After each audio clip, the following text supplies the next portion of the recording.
जिसमें पूरी दुनिया की इलेक्ट्रिसिटी खत्म हो गई, जिसके बाद दूसरे इवेंट में अर्थ पर एक जानलेवा वायरस फैल गया जो अपने साथ कई करोड़ लोगों को ले गया। तीसरे इवेंट में 40 सालों तक यहाँ पर अर्थक्वेक और सुनामियां आई, जबकि चौथे इवेंट में अमेरिका पर कुछ आतंकवादियों ने न्यूक्लियर हमला कर दिया जिससे ना जाने कितने लोग मारे गए। ये सब जानने के बाद फ्लिन वापस आ जाती है, जहाँ बर्टन उससे पूछता है कि क्या तुमने फ्यूचर में हमारे स्टफ बनवा दिए। फ्लिन उससे कहती है कि वो बन रहे हैं। तभी फिर से हम पास्ट का एक सीन देखते हैं जो एलिटा के गायब होने से 1 साल पहले का होता है, जिसमें एलिटा ग्रेस नाम की एक लड़की से बात कर रही होती है। असल में ग्रेस और एलिटा रिलेशन में होते हैं, पर किसी वजह से ये अब साथ नहीं है, जिसके बाद ग्रेस एलिटा को उसे पिरामिड के पास ले जाती है जिसे कहानी की शुरुआत में दिखाया गया था। ग्रेस उस पिरामिड को दिखाते हुए बोलती है कि इसकी मदद से हम किसी भी टाइमलाइन में जाकर किसी भी स्टफ या फिर इंसान को खत्म कर सकते हैं। इसकी मदद से हम किसी भी इंसान के शरीर में हैप्टिक डिवाइस को लगाकर उसके इमोशंस को बदल सकते हैं। पर एलिटा को ये पसंद नहीं आता कि ये लोग इंसानों पर इस तरह के एक्सपेरिमेंट क्यों कर रहे हैं। अब हमें 2032 में बॉब नाम के एक आदमी को दिखाया जाता है। बॉब एक किलर होता है जिसे फ्यूचर से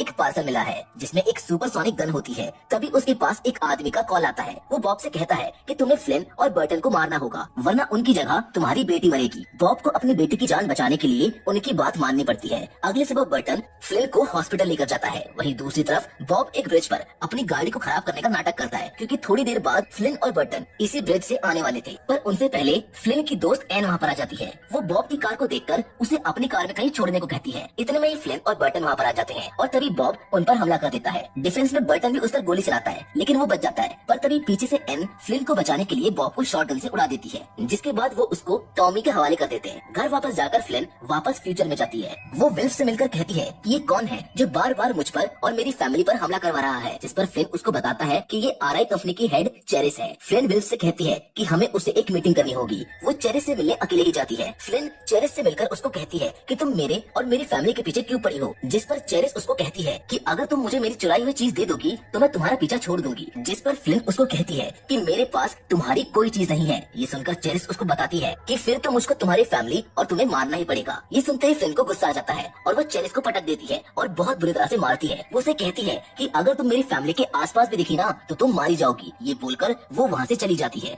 उधर साल 2032 में हम टॉमी को देखते हैं जो बॉब को पुलिस स्टेशन ले जा रहा होता है। तभी एक इनविजिबल कार आकर टॉमी की कार को उड़ा देती है और बॉब को कोई बचाकर ले जाता है। उधर फ्यूचर में फ्लिन विल्फ के पास होती है। वो उससे बोलती है कि चेरिस शायद मेरे पीछे इसलिए पड़ी है क्योंकि वो मुझसे एलिटा का चुराया हुआ डेटा चाहती है। इसके बाद वो दोनों एक दुकान में चले जाते हैं। असल में इस दुकान वालों ने एलिटा का पेरिफेरल स्टफ बनाया होता है। विल्फ वहाँ के एक आदमी से एलिटा का पता पूछता है पर वो कुछ नहीं बताता, जिस पर फ्लिन उस आदमी को पीटने लग जाती है। तब वो बोलता है कि मैं तुम्हें कुछ नहीं बता सकता क्योंकि एलिटा के साथ अब नियो प्राइम भी शामिल है। अगर मैंने तुम्हें कुछ भी बताया तो वो हमें मार देंगे। नियो प्राइम एक आतंकवादी संगठन है और शायद एलिटा भी अब इसमें शामिल है। उधर फ्यूचर में हम लेव के साथ ही ऐश को देखते हैं जो बर्टन और कॉर्नर के पेरिफेरल स्टफ बना रही होती है। वहीं 2032 में जब बॉब की आंख खुलती है तो वो अपने आप को कॉर्बेल के घर पर पाता है। वो जैसे कॉर्बेल को मारने की कोशिश करता है तभी कॉर्बेल की वाइफ उसे बिजली का एक शॉक दे देती है, क्योंकि उन्होंने बॉब के गले पर एक इलेक्ट्रिक कॉलर लगाया था जिसका रिमोट कॉर्बेल की वाइफ के पास था। तभी हमें फिर से ऐश को दिखाया जाता है जो फ्लिन के दिमाग को चेक कर रही थी। उसे उसके चेकअप के दौरान उसके दिमाग से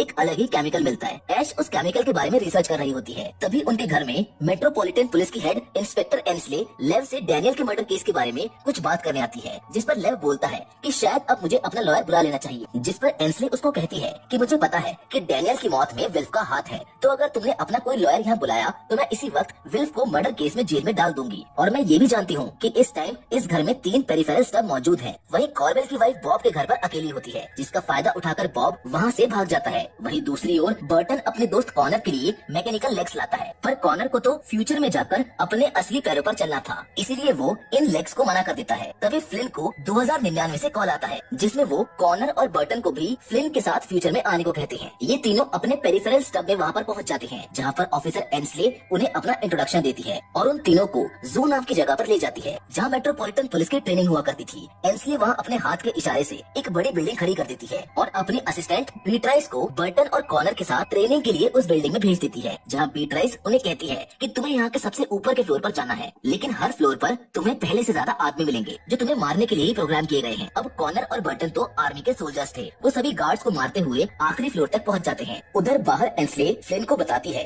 कि हमारी टाइमलाइन में कॉर्नर एक विकलांग नहीं है और तुम्हारी भी शादी टॉमी से हो गई है, पर तुम्हारी टाइमलाइन में रिसर्च इंस्टीट्यूट ने छेड़छाड़ कर दी, जिसकी वजह से तुम्हारी टाइमलाइन थोड़ी सी चेंज हो गई। जिसके साथ एंसले उसको ये भी बताती है कि आरआई की समय में छेड़छाड़ की वजह से तुम्हारी तुम्हारी टाइमलाइन में जैकपॉट इवेंट बहुत जल्द आएगा। उधर फ्लिन की मॉम को अचानक से दिखना बंद हो जाता है और वो बेहोश होकर नीचे गिर जाती है। पर उस वक्त बर्टन का एक दोस्त वहाँ पर मौजूद होता है। वो उसकी मॉम को उठाकर हॉस्पिटल ले जाता है, पर बॉब ये सब देख लेता है और फ्लिन की मॉम का पीछा करने लगता है। उधर टॉमी को अपनी कार से बॉब की सुपरसोनिक गन मिलती है। तभी उसके पास उसके सीनियर शेरिफ जैकमैन का कॉल आता है। वो उसे कॉर्बेल के घर के सामने आने को कहता है। अब फ्यूचर में बर्टन और कॉनर की ट्रेनिंग कंप्लीट हो जाती है, जिसके बाद एंस्ले इन तीनों को वापस अपने समय में भेज देती है। 2032 में आते ही उनको पता चलता है कि उसका एक दोस्त उनकी मॉम को हॉस्पिटल ले गया है। रास्ते में बर्टन अपने हैप्टिक डिवाइस से उनके उस दोस्त से कनेक्ट होने की कोशिश करता है, पर वो हो नहीं पाता, जिससे वो समझ जाता है कि हॉस्पिटल में कुछ तो गड़बड़ है। असल में उधर बॉब ने हॉस्पिटल में जाकर बर्टन के दोस्त को मार दिया है और उनकी मॉम को भी बंदी बना लिया है। अब टॉमी भी कॉर्बेल के घर जैकमैन से मिलने पहुंच जाता है। वहाँ पर कॉर्बेल की वाइफ की बॉडी पड़ी थी, जिसे बॉब ने मारा था। जहाँ जैकमैन टॉमी से कहता है कि तुम कॉर्बेल की वाइफ की मौत का इल्जाम फ्लिन और बर्टन पर लगा दो, और अगर तुम ऐसा नहीं करोगे तो मैं ये इल्जाम तुम पर लगा दूंगा। असल में जैकमैन पैसों के लिए कॉर्बेल के लिए काम करता है और उसने ही बॉब को बचाया भी था। जिसके बाद हमें फ्यूचर में एंस्ले को दिखाया जाता है, जिसके पास चेरिस मिलने आती है। वो एंस्ले से कहती है कि एलिटा ने हमारा न्यूरल एडजस्टमेंट का डेटा चुराया है, जिसके पीछे लेव भी लगा है, और अगर वो डेटा लेव के हाथ में लग गया तो बहुत गलत होगा, इसलिए तुम उसे और फ्लिन को मार दो। उधर हॉस्पिटल में बॉब फ्लिन की मॉम से कहता है कि ये सब मैं अपनी बेटी को बचाने के लिए कर रहा हूँ। तभी बाहर बर्टन और फ्लिन भी पहुँच जाते हैं। वो बाहर से ही अपने कैमरे की मदद से दीवारों के आर पार देख लेते हैं, जिससे बर्टन समझ जाता है कि किलर कौन है। वो बाहर से ही उस पर एक गोली चला देता है, जिससे बॉब मारा जाता है। तभी हमें 2032 में ऐश को दिखाया जाता है, जो अपने एक साथी से कोड लैंग्वेज में बात कर रही होती है। वो किसी बैक्टीरिया के बारे में बात कर रहे होते हैं। इनकी बातों से लगता है कि ये लेव के साथ बस अपने किसी मतलब से काम कर रहे हैं। असल में तो इनका प्लान कुछ और ही है, पर लेव इनकी कोड लैंग्वेज समझ जाता है और वो ऐश के साथी को मारने की धमकी देता है कि मुझे अपना प्लान बताओ वरना ये मारा जाएगा। जिस पर ऐश उसको बता ही देती है कि एलिटा ने रिसर्च इंस्टीट्यूट से कुछ डेटा चुराया था, जिसे उसने बर्टन के हैप्टिक डिवाइस में डाला था, पर गलती से उस डिवाइस को पहले फ्लिन ने इस्तेमाल कर लिया, जिसकी वजह से अब वो डेटा एक बैक्टीरिया के रूप में फ्लिन के दिमाग में है। एलिटा उस डेटा को नियो प्राइम को देने वाली थी, जिससे वो इस दुनिया को नष्ट करके एक नई दुनिया बनाएगा। ये सब जानने के बाद लेव उन दोनों को छोड़ देता है और कहता है कि आगे से मेरे पीछे कोई काम मत करना। साल 2032 में टॉमी जैकमैन की बातों से बहुत परेशान होता है, क्योंकि वो अपने दोस्तों को नहीं फंसा सकता। वो वापस कॉर्बेल के घर जाता है और जैकमैन को गन दिखाते हुए कहता है कि अब मेरी कहानी सुनो। बॉब यहाँ आया, उसने पहले जैकमैन को गोली मारी और फिर कॉर्बेल को जख्मी किया। जैकमैन उसकी बात पर हंसने लगता है, पर तभी टॉमी उसको गोली मारकर मार देता है और कॉर्बेल पर सोनिक गन से हमला करके उसको नीचे गिरा देता है। जिसके बाद वो अपने साथी पुलिस वालों को भी कॉल करके यहाँ पर बुला लेता है और उनको बताता है कि बॉब ने इन दोनों को मार दिया। पर तभी हमें पता चलता है कॉर्बेल सोनिक गन के हमले से बच गया है। उधर फ्यूचर में एंस्ले फ्लिन, कॉनर और बर्टन के साथ एक मीटिंग करती है। वो उनसे कहती है कि तुम मेरी इस दुनिया को बचाने में मदद करो, जिस पर फ्लिन उससे कहती है कि पहले तुम्हें मेरी मॉम का ट्यूमर ठीक करना होगा। पर एंस्ले उसको कहती है कि अब हम तुम्हारी मॉम को नहीं बचा सकते, अब बहुत देर हो चुकी है, उनके पास बस 3 हफ्तों का ही टाइम बचा है। ये सुनते ही फ्लिन वापस अपनी मॉम के पास अपनी टाइमलाइन में पहुंच जाती है और उनके साथ जितना वक्त हो सके उतना वक्त गुजारने की कोशिश करती है। अब फ्यूचर में ऐश से मिलने चेरिश आती है। ऐश उसको बताती है कि एलिटा का चुराया हुआ सारा डेटा फ्लिन के माइंड में है, यानी अब ऐश भी चेरिस के लिए काम कर रही है। चेरिस उसको बताती है कि वो बहुत जल्द फ्लिन की टाइमलाइन में छेड़छाड़ करके उसकी टाइमलाइन में जैकपॉट इवेंट को जल्दी ले आएगी, जिससे फ्लिन की मौत हो जाएगी। उधर फ्लिन दोबारा से फ्यूचर में विल्फ से मिलने आती है। वो विल्फ से कहती है कि शायद अब हमें एलिटा से मिलना ही पड़ेगा, पर विल्फ उसको कहता है कि हमें नहीं पता कि एलिटा कहाँ पर है। जिस पर फ्लिन अपने हैप्टिक डिवाइस की मदद से विल्फ के दिमाग में जाकर उस जगह का पता लगा लेती है जहाँ विल्फ और एलिटा बचपन में जाया करते थे। वो दोनों उसी जगह पर पहुँच जाते हैं जहाँ एलिटा का बच्ची वाला स्टम्प मौजूद होता है। एलिटा फ्लिन से यहाँ से जाने को कहती है और खुद विल्फ को अपने साथ अकेले में कुछ बात करने के लिए ले जाती है। वो उससे कहती है कि क्या तुम्हें ये जगह याद है, पर विल्फ को वो जगह याद ही नहीं होती है। तभी वहाँ पर बड़ी एलिटा आ जाती है, जो विल्फ को बताती है कि हम दोनों के सर में एक इम्प्लांट लगाया गया था, जिससे हमारी यादें मिटा दी गई थी। पर जैसे ही मैंने वो इम्प्लांट अपने दिमाग से हटाया, मुझे सब कुछ याद आ गया कि कैसे क्लेप्ट और लेव ने मिलकर हम दोनों की फैमिलीज को मारकर इसी जगह पर दफना दिया था। असल में क्लेप्ट एक बहुत पावरफुल संस्था है। तभी वहाँ और बहुत सारे लोग आ जाते हैं। एलिटा विल्फ को बताती है